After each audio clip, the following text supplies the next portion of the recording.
What's going on, everybody? This is Rob with the Curated Culture, and I am so excited that I finally got,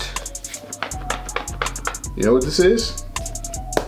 This is a Google Pixel 5.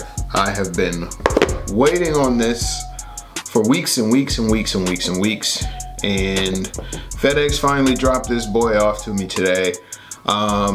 I got of course, the special little retail package.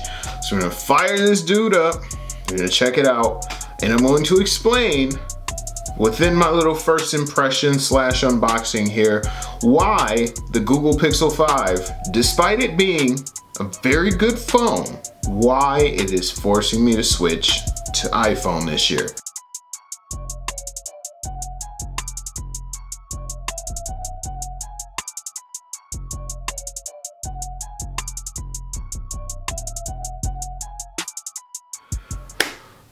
You ready for it?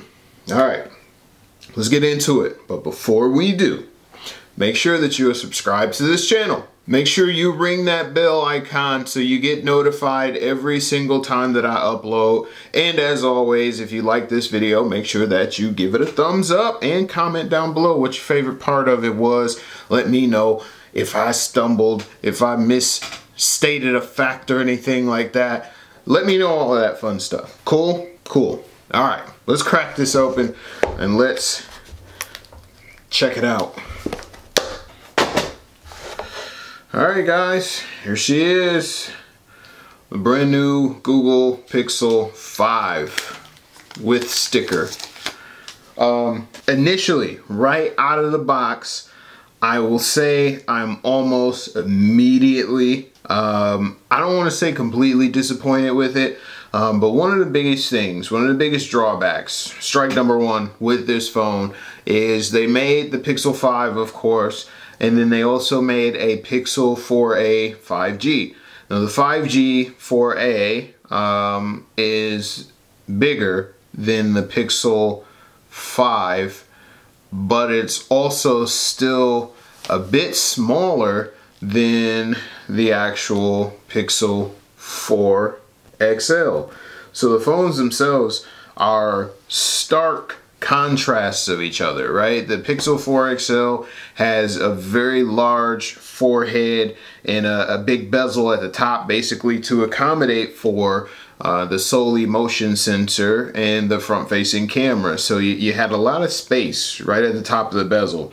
Now with the Pixel 5, as you can see, the display itself goes almost completely edge to edge, and the only real room or space that you have for the front-facing camera is this neat little hole punch camera right up front there, which I'm actually thankful that they did that. That does make the front of the phone look a little cleaner, a little more elegant, so they at least have that going for them. Now, the funny thing is on the back of the device itself, it's aluminum, right? They use aluminum to make the frame of the phone, and particularly on the back.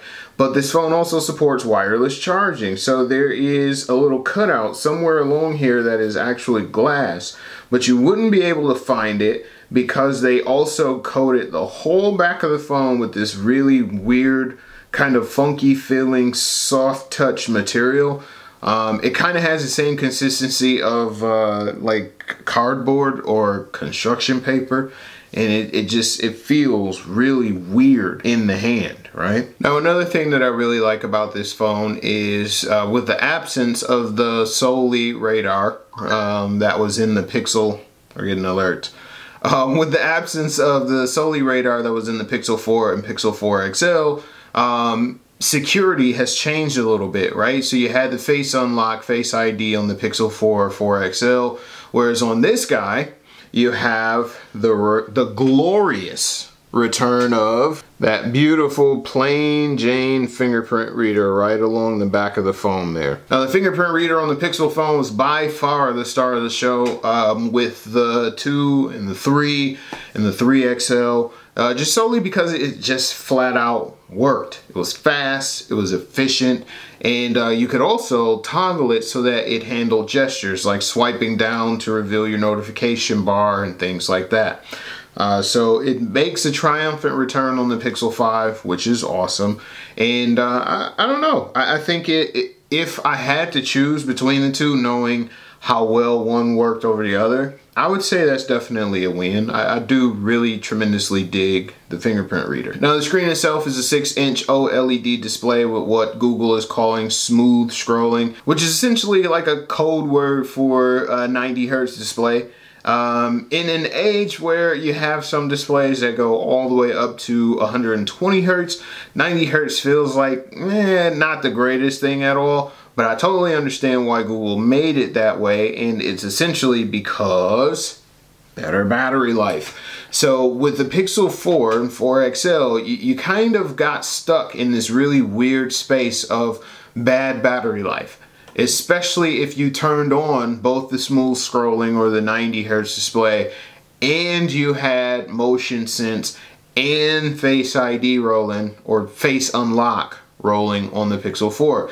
So they kind of circumvented that issue by including a bigger battery in a smaller phone, and also kind of allowing the phone to dynamically scale up to 90 Hertz and then back down to 60 as the phone sees fit. So you're gonna get way better battery life as a result. And in my little time of using this device, I can say above and beyond the Pixel 4 and even the 4 XL, battery life on this phone is tremendous. So both the Pixel 4a 5G and the Pixel 5, if you couldn't tell by the names, are 5G compatible, and I think that's another reason why they kind of scaled everything back on this one. If you think about it, the processor that they used in this guy, which is the Snapdragon 765G, honestly isn't a much more powerful chip than the processor that's inside of the Pixel 4 or Pixel 4 XL.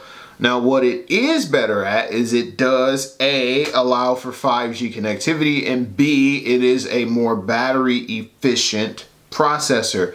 That's why it's in the Pixel 5. That's why it's in the LG Wing. It's why it's in the LG Velvet. There are a lot of devices now that are using that particular processor because it does lend way for better, more efficient battery life. And Google obviously hopped aboard that train, and it honestly, it works. It works. Battery life, again, is pretty stellar on this device. Now you do have your roundabout Google features. You know, you still have the Google Assistant, but it is no longer activated by squeezing the sides. You do have to say, hey Google, or okay Google, to activate it, which is not really a big deal for me, so to speak. I did like to be able to squeeze the sides, but it's not a deal breaker not having it there, especially considering how much smaller the phone is, right? And it feels, I hate to say it, it feels a bit more flimsy than phones from Pixel's past lineups. Like,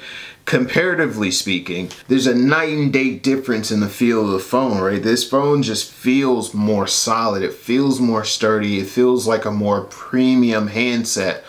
Whereas the Pixel 5, unfortunately, feels kind of cheap. Now, rounding out some of the more popular Pixel features are the insanely stellar camera. But that leads me to point number 2 of why I am switching over to an iPhone. The Pixel phones specifically have relied on the same camera sensor since the Pixel 2, right? So Google hasn't really done much to improve their camera hardware. What they do is they use a lot of software tricks and improvements as well as machine learning to make sure that your photos look really nice, which did work initially. Well, now, thanks to Samsung and Apple and even OnePlus all improving their actual physical sensors and sensor size on the phones, the Pixel isn't the king of the hill anymore. Now, I say that, and I mean it. The Pixel is still a pretty damn good camera phone, but you're starting now to be able to tell the difference between software created depth effects and sensor created depth effect. So for example, if you take a picture using portrait mode on the Pixel 5, you see that the blur effect looks a little more exaggerated, right? It's not as sharp, it's not as robust as what you would find on something like the Galaxy Note 20 Ultra or the Galaxy S20 FE to be specific, and it definitely isn't as good as what you would find even on something like the new iPhone, the 12, the 12 Pro, or especially the 12 Pro Max. Those sensors have all caught up to the capability and the power of the Pixel phone, and as a result, the Pixel is kind of starting to slip in the smartphone camera race. Be that as it may, the phone itself actually still took, again, pretty stellar pictures thanks to Pixel's software and machine learning that helps compute the pictures, pulls everything all together, and gives you a pretty sharp, clear, clean, crisp looking photo. Now, the one thing that I will mention is that this phone also does not benefit from Google's neural core image processing, which is the one thing that made those photos just absolutely pop. This phone is the first Pixel to not have that since the Pixel 2. So all in all, the Pixel 5 is a fantastic phone. It is retailing at $699, so $700, which of course leads me to reason number 3 of why I am switching to iPhone this year. There's a lot of really good promos that are available for the iPhone, so being able to, or being eligible to upgrade, I can chuck my Pixel 4 XL into like a trade-in promo at AT&T or Verizon or somewhere like that and get like upwards of $700 off of the new iPhone. And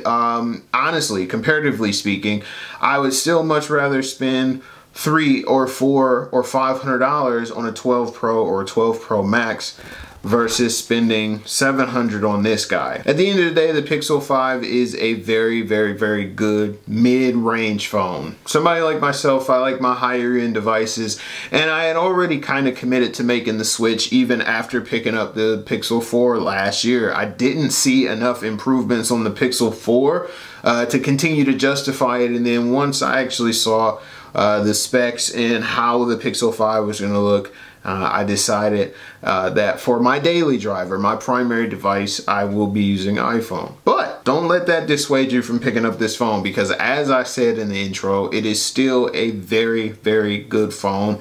And even with all that being said, the Pixel line isn't dying a slow death or anything like that. I think they're going to take this year off to kind of revamp and reevaluate the lineup. And who knows, maybe they'll push out an even bigger, stronger, faster, more powerful flagship phone next year. Alright guys, that was my first impressions of the brand new Google Pixel 5. If you liked this video, or if you liked anything that I had to say, go ahead and give me a thumbs up. Crush that like button down below. Drop a comment on the video as well. Let me know what you think. And as always, make sure that you're subscribed to this channel and turn on that bell icon so you get notified each and every time that I upload.